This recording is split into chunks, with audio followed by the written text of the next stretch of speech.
يعطيكم العافية صبايا وشباب، كيفكم؟ إن شاء الله الجميع يكون بخير. نحن بعدنا بدرس الإكسبرسيون الجبريك راح نشوف دو بارتي جداد اللي هن الراسين دان بولينوم والإكواسيون برودوي. بداية راح بلش أنا بالراسين دان بولينوم بالديفينيسيون. بالديفينيسيون بيقول لي la racine d'un polynôme p de x est une valeur alpha qui s'annule ces polynômes. يعني الرصيد للبولينوم هو valeur alpha pour laquelle le polynôme est égal à 0. برجع بكمل وبيقول لي alors si pour une valeur alpha on a p de alpha égale 0، يعني أنا إذا عوضت ال x بألفا بالبولينوم p de x وطلع عندي le p de alpha égale 0، on dit que alpha est une racine de polynôme p de x. يعني إذا شلت ال x من البولينوم وحطيت محلها ألفا وعملت كالكول للفالور نيميريك طلع عندي ال p de alpha égale 0، معناتها الألفا هي راسين للبولينوم p de x. ليش راسين للبولينوم p de x؟ لأن الألفا s'annule ces polynômes. On dit alors alpha est la solution de l'équation p de x égale 0 d'inconnu x. إذا الألفا بتطلع لي البولينوم p de x égale 0 معناتها هي سوليسيون للإكواسيون p de x égale 0. يعني أنا حتطلع الألفا لازم حل الإكواسيون p de x égale 0. كمان الألفا بنسميها le 0 de polynôme p de x. إذا بدنا نرجع نحن نعيد اللي حكيناه، الراسين للبولينوم هو فالور بيطلع لي هيدا البولينوم égale 0. C'est-à-dire si pour une valeur alpha on a p de alpha égale 0، إذا عوضت ال x بالألفا حطيت محل ال x ألفا وطلع ال p de alpha égale 0، معناتها الألفا هي راسين للبولينوم p de x. أنا حتطلع الألفا بدي أشوف pour quelle valeur de x les polynômes p de x égale 0. إذا عندي أنا ألفا هي سوليسيون للإكواسيون p de x égale 0، معناتها الألفا هي راسين للبولينوم أو بنسميها 0 للبولينوم.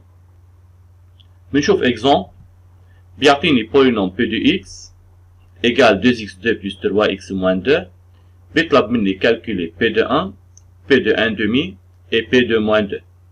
On déduit les racines de p de x. نحن رح نعمل بداية كالكول لل p de 1. p de 1 معناتها بدي أعوض ال x بال 1، يعني بدي شيل ال x حط محلها 1. بيطلع c'est égal 2 fois 1 au carré plus 3 fois 1 moins 2. 2 fois 1 au carré c'est égal 2 و 3 fois 1 c'est égal 3، بيطلع عندي égal 2 plus 3 moins 2، يعني c'est égal 3. أول شي بلاحظه إنه ال p de 1 différent de 0. بما إنه ال p de 1 différent de 0 معناتها ال 1 ne s'annule pas les polynômes، معناتها ال 1 n'est pas une racine de polynôme p de x. بنتقل حتى أجيب ال p de 1 demi. ال p de 1 demi كمان بدي أعوض ال x ب 1 demi، يعني بدي أحط محل ال x 1 demi، بيطلع c'est égal 2 fois 1 demi au carré plus 3 fois 1 demi moins 2. ال 1 demi au carré هي 1 quart، بيطلع c'est égal 2 fois 1 quart plus 3 fois 1 demi moins 2. أكيد هيدي إكسبرسيون نيميريك، حتى حلها بدي أحترم البريوريتي دو كالكول. البريوريتي دو كالكول هي للبويسونس، حليت أول شي البويسونس، بعد البويسونس بعمل الملتيبليكاسيون 2 fois 1 quart on peut simplifier par 2، بيطلع c'est égal 1 demi، و 3 fois 1 demi c'est égal 3 demi moins 2. بعد الملتيبليكاسيون بعمل الاديسيون والسوستراكسيون، عندي 1 demi plus 3 demi هيدول عندهم ميم دينوميناتور فيني اجمعهم، بيطلع 4 sur 2 بتضل moins 2 مثل ما هي. ال 4 sur 2 c'est égal 2، alors la réponse est égale 2 moins 2 c'est égal 0. بلاحظ أنا ال p de 1 demi égale 0. بما إنه ال p de 1 demi égale 0 معناتها ال 1 demi s'annule le polynôme p de x، alors 1 demi est une racine de polynôme p de x. كمان بيطلب مني calculer p de moins 2. p de moins 2 معناتها بدي شيل ال x وحط محلها moins 2، تطلع c'est égal 2 fois moins 2 au carré plus 3 fois moins 2 moins 2. بدي انتبه أنا الكاري هي لكل موان 2 لأن الكاري أنا عندي بالبولينوم هي للإكس وعم شيل الإكس حط محل موان 2 معناتها الكاري للموان 2. كمان أول شي حسب البريوريتي دو كالكول ببلش بالبويسونس بيطلع alors cette expression c'est égal 2 fois le moins 2 au carré c'est égal 4 والباقي مثل ما هو plus 3 fois moins 2 moins 2. بعد البويسونس بشتغل الملتيبليكاسيون 2 fois 4 égale 8 و 3 fois moins 2 c'est égal moins 6 بيطلع عندي 8 moins 6 moins 2. 8 moins 6 moins 2 c'est égal 0.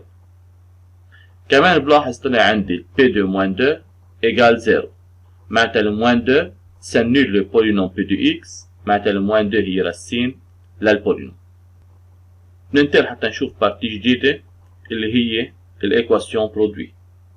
Par définition بيقول لي une équation produit est une équation de la forme ax plus b facteur cx plus d égale 0. L'équation produit هي équation شكلها هو عبارة عن produit de deux facteurs égale 0. هيدي بنسميها équation produit. أنا الأوبجيكتيف تبعي إنه حل الإيكواسيون produit. هو بيقول لي on résout cette équation en utilisant la propriété suivante. هيدي البروبريتي بتقول un produit est nul يعني حتى يكون le produit égale 0 si et seulement si l'un des facteurs est nul. يعني حتى يكون ال A fois B égale 0 هيدا بيعني انه ال A égale 0 او ال B égale 0. طيب هيدي كيف بستفاد منها انا بالايكواسيون برودوي؟ حتى يكون برودوي دو دو فاكتور égale 0 بده يكون يا اما اول فاكتور égale 0 او تاني فاكتور égale 0. بنروح بنشوف اكزومبل بيقول لي soit à résoudre l'équation x moins 2 facteur 2x plus 3 égale 0. هيدي ايكواسيون برودوي لأن عندي أنا برودوي دو دو فاكتور égale 0 ولازم تاني ترم يكون égale 0 حتى تكون ايكواسيون برودوي. كيف حل الايكواسيون برودوي x moins 2 facteur 2x plus 3 égale 0؟ نحن قلنا حتى يكون عندي برودوي دو دو فاكتور égale 0 بده يكون واحد منهم égale 0. يعني ou bien x moins 2 égale 0 ou bien 2x plus 3 égale 0. حل كل ايكواسيون لوحدها x moins 2 égale 0 باخد le moins 2 لبعد الإيجال بتعطيني x égale 2 2x plus 3 égale 0 بتعطيني 2x égale moins 3 يعني x égale moins 3 demi. Alors les solutions de cette équation هن 2 ou le moins 3 demi. Donc cette équation admet deux solutions qui sont 2 et moins 3 demi. هيدول السوليسيون هني سوليسيون للإيكواسيون P de X égale 0. بما انه هني سوليسيون للإيكواسيون P de X égale 0 معناتها هني راسين لهيدا البولينوم. كمان بنشوف اكزامبل تاني. بهيدا الاكزامبل بيقول لي soit à résoudre l'équation x moins 2 facteur x plus 4 plus 2 moins x égale 0. هلا أول شي بلاحظوا هيدي الإيكواسيون مانا إيكواسيون برودوي. مزبوط عندي تاني ترم égale 0 بس أول ترم لازم يكون برودوي دو دو فاكتور. لهيك نحن شو بنعمل؟ بيقول لي pour résoudre cette équation il faut d'abord factoriser le premier membre pour obtenir une équation produit. يعني لازم أنا أعمل factorisation لأول membre حتى أحصل على équation produit. بعمل factorisation بصير عندي produit de facteur. باخد أول membre اللي هو x moins 2 facteur x plus 4 plus 2 moins x وبعمل له factorisation.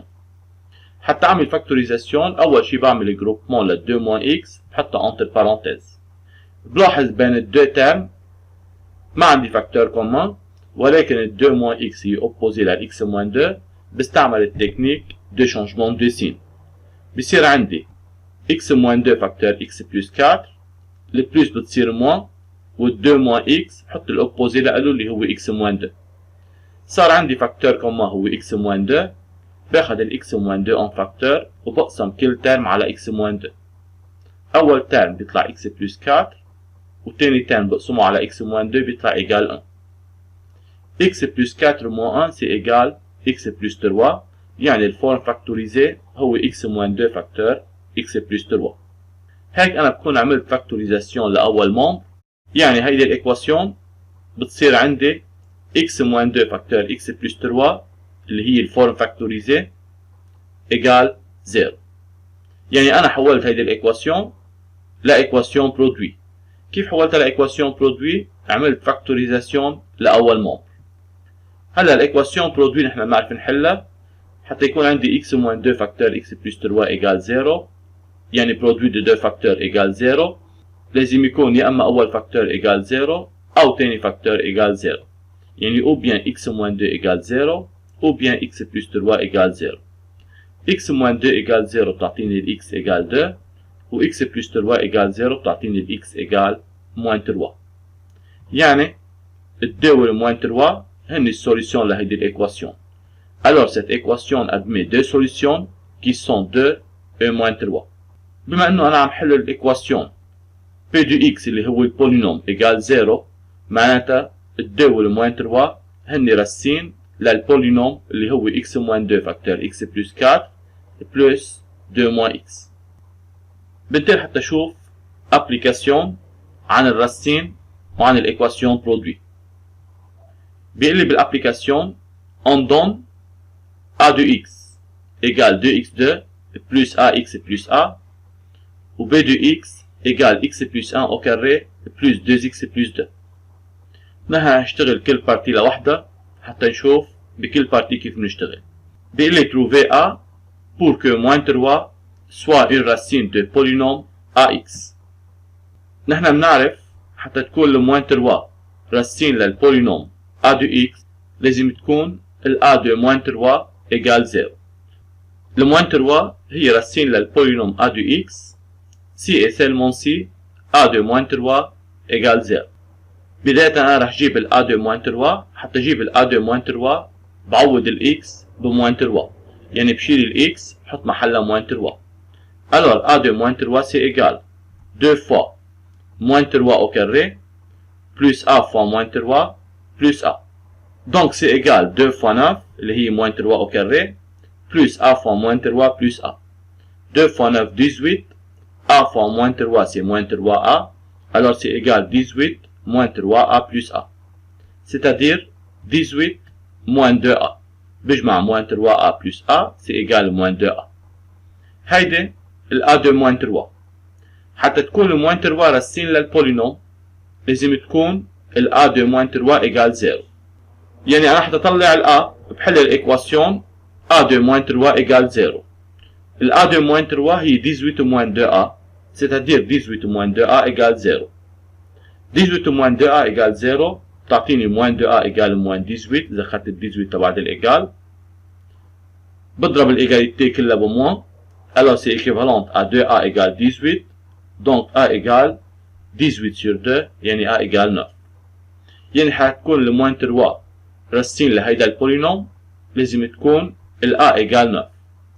إذا ال A égale 9 هيدا البولينوم راح يكون 2x2 plus 9x plus 9. بنكمل بالدوزيام بارتي. صار معي أنا ال AX هو 2x2 plus 9x plus 9. بيقول لي vérifier que AX égale 2x plus 3 facteur x plus 3. هلا أنا معي فورم ديفلوبي لل A de x وطالب مني برهن ال A de x هو 2x plus 3 facteur x plus 3. يعني بدي برهن أنا ال AX هو عبارة عن 2 فاكتور. يعني بدي أجيب الفورم فاكتوريزي لل A de x. بلاحظ أنا ما فيني أعمل فاكتوريزاسيون لل A de x. ولكن حتى برهن أنا ال A de x بتساوي 2x plus 3 فاكتور x plus 3 فيني أعمل ديفلوبمون لهيدي الإكسبريسيون وبرهن إنه بتطلع 2x2 plus 9x plus 9. يعني باخذ 2x plus 3 فاكتور x plus 3 وبعمل لها ديفلوبمون بتطلع سي إيجال 2x2 plus 6x plus 3x plus 9. بجمع الترم سومبلاب بيطلع سي إيجال 2x2 plus 9x plus 9. بلاحظ أنا هيدي هي ذاتها ال A de x. يعني 2x plus 3 فاكتور x plus 3 بتطلع سي إيجال AX. Donc AX إيجال 2x plus 3 فاكتور x plus 3. بنتقل على البارتي 3. بيقول لي résoudre les équations a de x égale 0 و a de x égale 9. L'équation a de x égale 0 c'est équivalente à 2x plus 3 facteur x plus 3 égale 0. ليش أنا أخذت الفورم فاكتوريزي؟ ناخذ الفورم فاكتوريزي لأن ال a de x égale 0 هيدي لازم تكون équation produit بما إنه تاني تيرم أو تاني مومبر égale 0. عطول تاني مومبر بس يكون égale 0 باخذ الفورم فاكتوريزي. 2x plus 3 facteur x plus 3 égale 0 حتى يكون عندي produit de 2 facteurs égale 0 بده يكون عندي يا اما 2x plus 3 égale 0 او ال x plus 3 égale 0. 2x plus 3 égale 0 بتعطيني 2x égale moins 3 و x plus 3 égale 0 بتعطيني x égale moins 3. يعني ou bien x égale moins 3 sur 2 باخذ ال 2 لبعد الإيجال ou bien x égale moins 3. Ce sont les solutions de cette équation. L'équation الثانية هي a de x égale 9. بس يكون عندي تاني مومبر منو égale 0 الأفضل باخذ الفورم ديفلوبي لل a de x. يعني بحط محل ال a de x الفورم ديفلوبي لل a de x وبحل الإيكواسيون. هيدي الإيكواسيون بتصير 2x2 plus 9x plus 9 égale 9. 9 قبل الإيجال و 9 بعد الإيجال بيروحوا بصير عندي 2x2 plus 9x égale 0. حتى كمل حل الإيكواسيون عطول بس تكون الديجري للإيكواسيون أكبر من 1 مثلا هون هي الديجري 2 لازم أعمل فاكتوريزاسيون حولها لإيكواسيون برودوي. باخذ الإكس أون فاكتور بصير عندي x فاكتور 2x plus 9 égale 0. هيدي إيكواسيون برودوي عندي برودوي de 2 فاكتور égale 0 يا اما اول فاكتور égale 0 يعني x égale 0 ou bien 2x plus 9 égale 0. C'est-à-dire ou bien x égale 0 ou bien x égale moins 9 sur 2. Ce sont les solutions de cette équation. ننتقل على البارتي 4. بالبارتي 4 بيطلب مني فاكتوريزي b de x en déduire le racine de b de x. عندي انا ال b de x هو x plus 1 au carré plus 2x plus 2. بدي اعمل اول شيء فاكتوريزاسيون لل b de x. بعمل جروبمون لل 2x plus 2 بحطهم entre parenthèses. عندي 2 ترم ما في بيناتهم فاكتور كوم ما مبين. بعمل فاكتوريزاسيون لل 2x plus 2 بحط ال 2 en فاكتور بصير عندي x plus 1 au carré plus 2 فاكتور بقسم كل مونوم على 2 بيطلع x plus 1. باخذ ال x plus 1 en فاكتور بقسم أول ترم على x plus 1 بيطلع x plus 1 وبقسم تاني ترم على x plus 1 بيطلع 2. x plus 1 plus 2 c'est égal x plus 3 معناتها الفورم فاكتوريزي لل b de x هو x plus 1 فاكتور x plus 3. هيك نحن بنكون خلصنا من أول بارتي اللي هي فاكتوريزي b de x. بيقول لي on déduire le racine de b de x. نحن حتى نجيب الراسين لحيلا بولينوم par exemple b de x بحل الإيكواسيون b de x égale 0. ال b de x égale 0 بما انه تاني ترم égale 0 باخذ الفورم فاكتوريزي حتى حولها لإيكواسيون برودوي. يعني هي équivalent à x plus 1 facteur x plus 3 égale 0. Le produit de deux facteurs égale 0 بده يكون يا اما ال x plus 1 égale 0 او ال x plus 3 égale 0. يعني ال x égale moins 1 او ال x égale moins 3. هيدول الراسين للإيكواسيون b de x égale 0 معناتها هن الراسين للبولينوم b de x. Alors on dit le racine de b de x sont moins 1 et moins 3.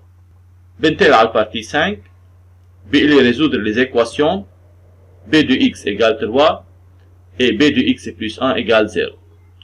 بداية رح بلش أنا بالإيكواسيون b de x égale 3. بما إنه تاني ترم منو égale 0 هيدي الإيكواسيون مانا إيكواسيون برودوي. رح شيل أنا ال b de x وحط محلها الفورم فاكتوريزي. بصير عندي x plus 1 فاكتور x plus 3 égale 3. هيدي مانا إيكواسيون برودوي يعني ما في نقول أنا ال x plus 1 égale 3 وال x plus 3 égale 3. بده يكون تاني ترم égale 0. بما إنه مانا إيكواسيون برودوي الأفضل ناخذ الفورم ديفلوبي. يعني بعمل ديفلوبمون لل x plus 1 فاكتور x plus 3. بصير عندي x2 plus 3x plus x plus 3 égale 3. 3 قبل الإيجال و3 بعد الإيجال بيروحوا، بيصير عندي x2 وبجمع الترم semblable، alors x2 plus 4x égale 0. x2 plus 4x فيني اخذ x en facteur، بصير عندي x facteur x plus 4 égale 0. حولتها لإيكواسيون برودوي، يعني أنا أخذت التروا قبل الإيجال، عملت ديفلوبمون، راحت التروا، صار تاني مومبر إيجال 0، وعندي x2 plus 4x، فيني أعمل فاكتوريزاسيون، حولتها لإيكواسيون برودوي، صار عندي برودوي دو 2 فاكتور إيجال 0. حتى يكون عندي برودوي دو 2 فاكتور إيجال 0 لازم يكون يا أما أول فاكتور إيجال 0 يعني x إيجال 0، أو ال x plus 4 إيجال 0 c'est-à-dire x égale moins 4. Alors 0 et moins 4 sont les solutions de l'équation b de x égale 3.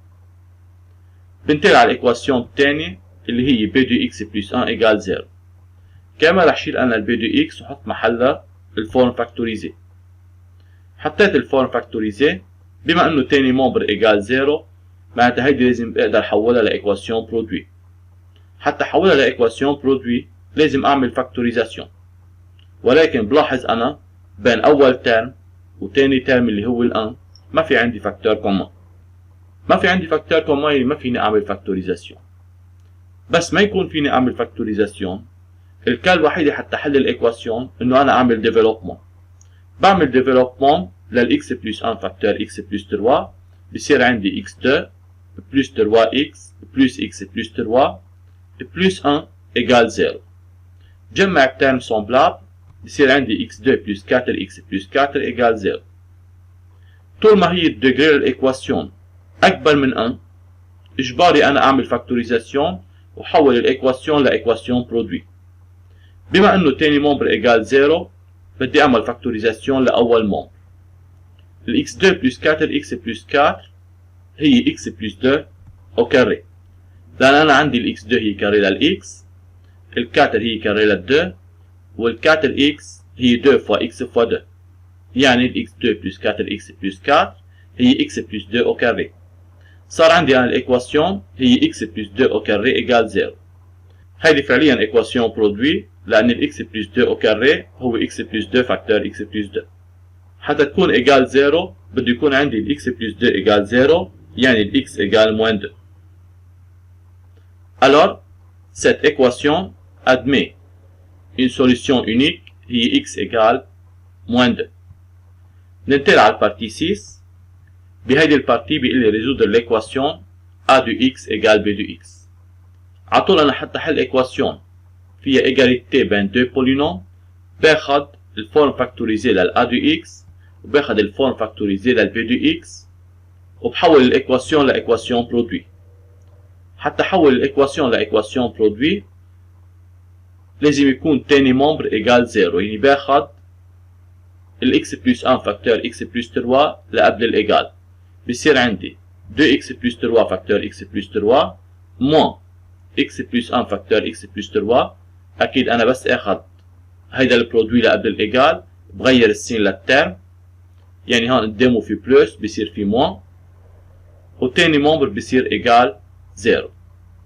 صار عندي أنا تاني مومبر إيجال 0. حتى تطلع هيدي إيكواسيون برودوي لازم أعمل فاكتوريزاسيون للي قبل الإيجال. باخد ال x plus 3 en facteur، بيبقى من أول ترم 2x plus 3 ومن تاني ترم x plus 1. بعمل ديفلوبمون للي بقلب الكروشيه حتى أكمل فاكتوريزاسيون، بصير عندي x plus 3 facteur 2x plus 3 moins x moins 1 égale 0. بجمع الترم semblable، بصير عندي x plus 3 facteur x plus 2 égale 0. صار عندي هيدي الإيكواسيون هي إيكواسيون برودوي. يعني بداية حتى حل الإيكواسيون a de x égale b de x، باخد الفورم فاكتوريزي لل a de x وباخد الفورم فاكتوريزي لل b de x، وبشدد أنا إنه باخد الفورم فاكتوريزي. بحول هيدي الإيكواسيون لإيكواسيون برودوي. حتى أحولها لإيكواسيون برودوي تاني مومبر لازم يكون إيجال 0، يعني باخد ال x plus 1 facteur x plus 3 لقبل الإيجال. صار عندي تاني مومبر إيجال 0. حتى أوصل لإيكواسيون برودوي بدي اعمل فاكتوريزاسيون لاول ممبر، باخذ الاكس بلس 3 en فاكتور، تطلع الايكواسيون برودوي هي x بلس 3 فاكتور x بلس 2 ايجال 0. حتى يكون عندي x بلس 3 فاكتور x بلس 2 ايجال 0 لازم يكون عندي x بلس 3 ايجال 0 او x بلس 2 ايجال 0. حتى يكون في برودوي دو 2 فاكتور ايجال 0 بده يكون يا اما اول فاكتور ايجال 0 او ثاني فاكتور ايجال 0. هذا بيعطيني x ايجال موان 3 والثاني بيعطيني x ايجال موان 2. Alors, ce sont les solutions de l'équation a de x égale b de x. هيك نحن بنكون خلصنا من هيدي البارتي. Merci pour votre attention.